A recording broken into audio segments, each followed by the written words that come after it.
Welcome to So Many Comics, video comic book review. Today we're going to be taking a look at the new Batman Santa Claus Silent Night with a K for the night, as in the Dark Knight. This is number one of a limited series. And my name is Roger Lee, and I review comic books. I've been a big fan of DC and Superman and Batman and the whole Bat family.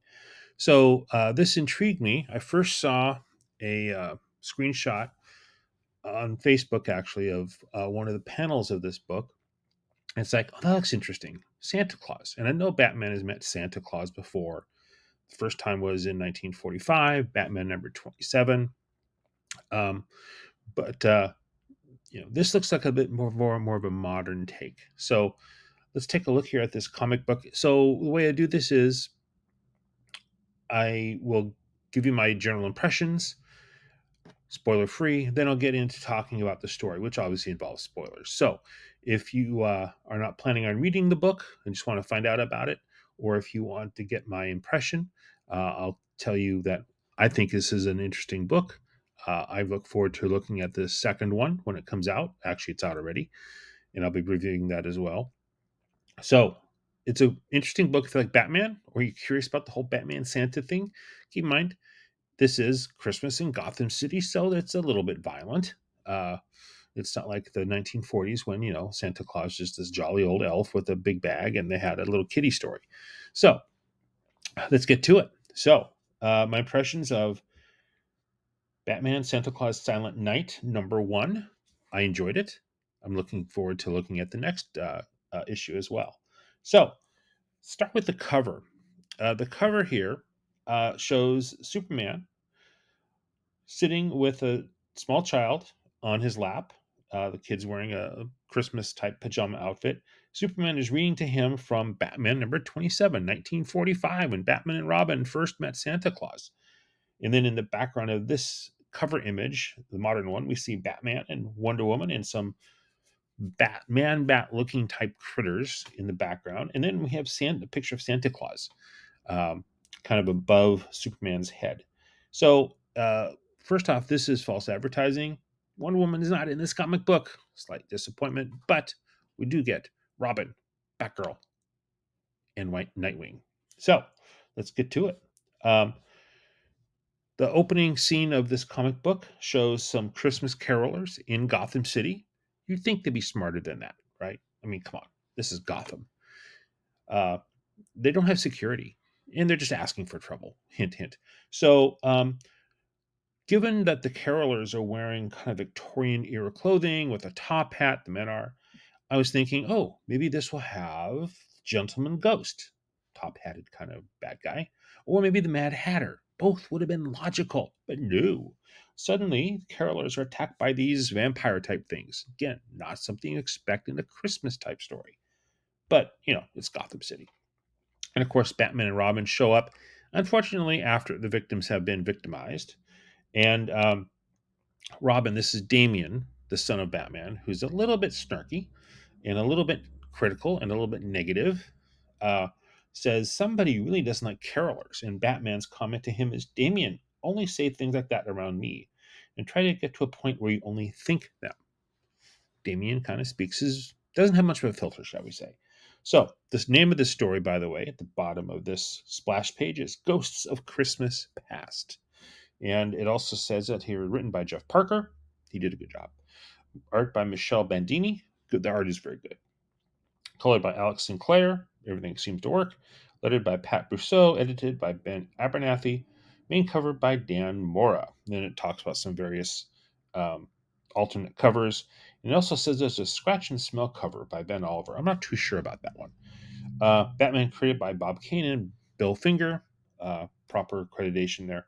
So Batman and Robin investigate. And Batman realizes this is an occult type thing. So he calls in an expert, and our expert, of course, is Zatanna, one of my favorite DC um, um, magic users.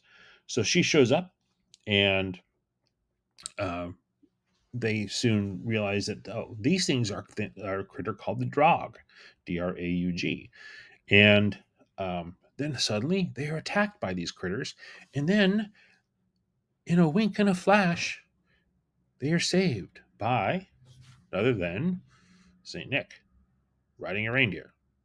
Reindeer's named Prancer. This isn't your grandmother's Prancer. Okay, so this is a different kind of Santa Claus, and the interactions here, where we see uh, Robin and Zatanna reacting to um, Santa Claus, or Chris, as Batman refers to him, um, is uh, classic. So, excuse me. One of the things I like about modern comic books is that we end up with some pretty good dialogue. And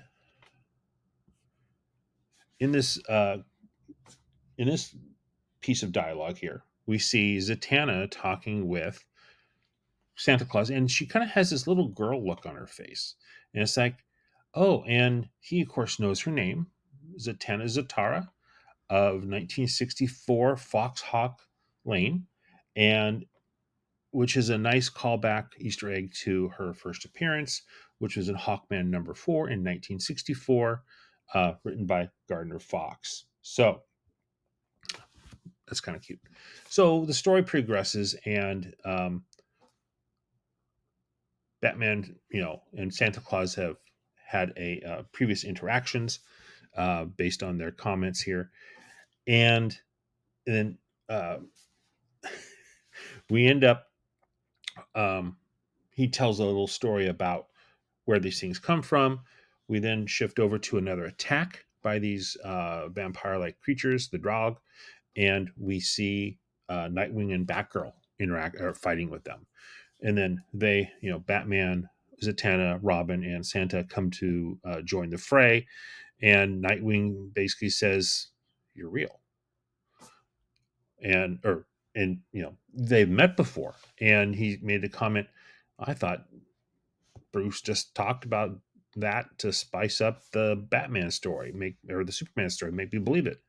So we have the obligatory, the new character Santa explains kind of the background of what's going on with a little help from Zatanna, who has the library of all kinds of interesting occult books.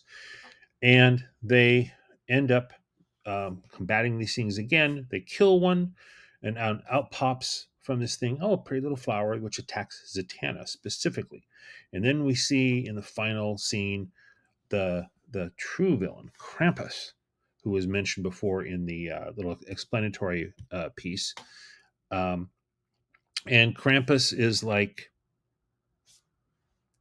the other half of the Santa story, um, which in true Santa mythology, Krampus is a character from Europe, Northern Europe, that is kind of like the lump of coal, so to speak, the one who scares the children who are naughty, and Santa gives good stuff to the toys and whatnot to the good kids. So that's kind of where we're at. Zatanna is attacked. We specifically because the bad guy Krampus says we can't have a magic user tracking me. So we have a cliffhanger. Is Zatanna has been attacked? What's going to happen? Is she going to die? Is she going to turn into a vampire? We don't know. And so that sets it up for then issue #2. So this has been our relatively quick review of um, uh, Batman Santa Claus Silent Night #1.